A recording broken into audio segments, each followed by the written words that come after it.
The three-point lighting technique is a standard method used in visual media such as video, still photography, and computer-generated imagery.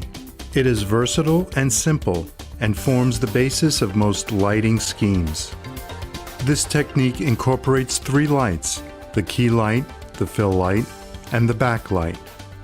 The key light is the main light. Its purpose is to be the primary source of illumination of your subject. It is usually the strongest light and has most influence on the look of the scene. It is placed to one side of the camera and subject. That side is well lit. The other side will be in some shadow. The fill light is a secondary light and is placed on the opposite side. It is used to fill the shadows created by the key light.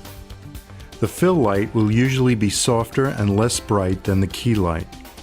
You can achieve this by moving the light further away, or a more diffused light by bouncing the light off a large white card that can be found at any art supply store.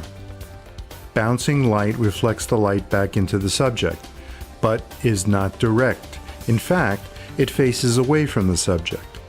Your aim is not to overpower the key light, but to just fill in the shadows. The third light in a three-point lighting setup is the backlight.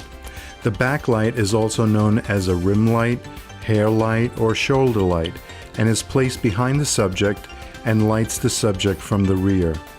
The backlight doesn't provide direct lighting. Its purpose is to provide definition and subtle highlights around the subject's head and shoulder, outlining them, and providing separation from the background, providing a three-dimensional look. This light is a very important light and sometimes gets overlooked in a rushed situation. It is an essential light to make the subject pop from the background.